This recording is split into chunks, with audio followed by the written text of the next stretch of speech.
દુર્ઘટના સ્થળની મુલાકાત લીધા મંત્રી ઋષિકેશ પટેલ 9 જુલાઈના રોજ વડોદરા જિલ્લાના પાદરા અને આણંદના ગંભીરા વિસ્તારને જોડતો મહીસાગર નદી પરનો ગંભીરા બ્રિજ તૂટી પડ્યો હતો.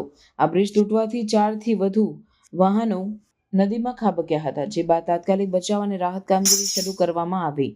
જોકે હજુ પણ મૃતદેહ કાઢવામાં આવી રહ્યા છે. આ દરમિયાન ગુજરાતના મંત્રી ઋષિકેશ પટેલે ઘટના સ્થળની મુલાકાત લીધી. ગુજરાતના મંત્રી ઋષિકેશ પટેલે કહ્યું કે સરકારી તંત્ર અને સ્થાનિક લોકોની મદદથી બચાવ કામગીરી ખૂબ જ સફળ રહી.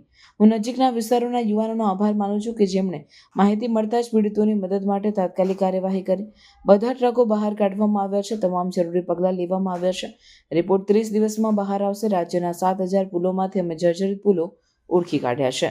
નિષ્ણાંતોની ટીમ દ્વારા દુર્ઘટના સ્થળની જાત મુલાકાત કરાયા બાદ દુર્ઘટનાના કારણોના પ્રાથમિક તપાસ અવલોકનના આધારે આ દુર્ઘટનામાં જવાબદાર જણાયેલા અધિકારીઓ NM નાયકાવાલા, કાર્યપાલક ઇજનેર UC પટેલ, નાયબ કાર્યપાલક ઇજનેર અને RT પટેલ, નાયબ કાર્યપાલક ઇજનેર તથા JV શાહ મદદનીશ ઇજનેરને તાત્કાલિક અસરથી ફરજ મોકૂફી હેઠળ મૂકવાનો નિર્ણય કર્યો છે. એવી આ દુઃખદ ઘટના છે કે જેનો ગુજરાતને અને તમામ લોકોને ખૂબ જ દુઃખ છે, શોક પણ છે. પરંતુ જ્યારે અહીંયા રેસ્ક્યુ કામ ચાલતું હોય, બચાવની કામગીરી ચાલતી હોય ને કોઈ પણ મંત્રી કે કોઈ VIP આવે એટલે વ્યવસ્થા અને ઘણા બધા પ્રશ્નો થતા હોય છે. એટલે સ્વાભાવિક એક વખત અમે સતત વહીવટી તંત્રના સંપર્કમાં હતા અને આજે સમાચાર જે મળ્યા અને ગઈકાલથી અમે સતત પ્રતિ કલાક અહીંના સમાચાર લેતા હતા. કેટલા રેસ્ક્યુ થયા, કેટલા આપણને પાર્થિવ દેહ મળ્યા, કેટલા સાધનો નીકળ્યા અને એના પછી લાગ્યું કે આજે એની પરિસ્થિતિની મુલાકાત લેતા ટેકનિકલી પણ અમે જોઈ શકીએ. આરએનબીની અધિકારી સાથે આવ્યું છે એટલે લાગ્યું શરૂઆતનો જે પ્રાથમિક તબક્કો ને પ્રાથમિક અહેવાલ છે એ પ્રમાણે પેડેસ્ટલ અને આર્ટિક્યુલેશન એ ક્રશ થવાના કારણે એ આખું જે કહેવાય સ્લાઇડ થયું છે અને એના કારણે પ્રાથમિક એવું લાગે છે. અને કદાચ મેં વાત કરી આરએનબીના અધિકારી ગાંધી સાહેબ, એની સાથે પણ એમને પણ કહ્યું કે પ્રાથમિક અહેવાલમાં આ પ્રકારનો આપણને રિપોર્ટ મળ્યો છે.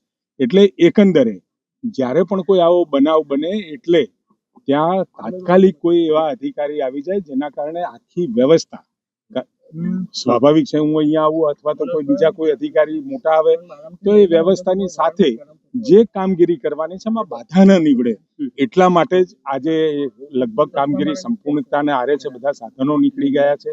એક જે ગડર પડી છે એ ગડરના નીચે એક મૃતદેહ દેખાઈ રહ્યો છે, પરંતુ એ ગડરને કાઢવાનું કામ અને એમાંથી એ બોડીને રેસ્ક્યુ કરવાનું કામગીરી એ ચાલી રહી છે. સાહેબ, અધિકારીઓની બેદરકારી છે કારણ કે વારંવારની રજૂઆત થઈ હતી તેમ છતાં કાર્યવાહી નહીં થઈ, બ્રિજ બંધ ના કર્યો. કઈ કાર્યવાહી હવે? સસ્પેન્શન માત્ર કે આગળ કાર્યવાહી થશે?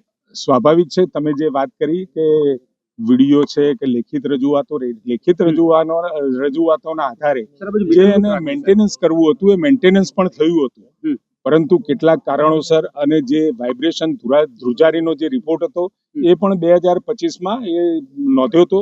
પરંતુ આજે તમે સસ્પેન્શન જોઈ રહ્યા છો એટલે ક્યાંક જે અધિકારીઓની ચૂક થઈ છે એ અધિકારીઓની ચૂકના કારણે પ્રાથમિક તબક્કે જે આપણને અહેવાલ મળ્યો છે એ અહેવાલના આધારે તાત્કાલિક સસ્પેન્ડ કર્યા છે ને લગભગ 30 દિવસની અંદર આખી તપાસ પૂરી થઈ.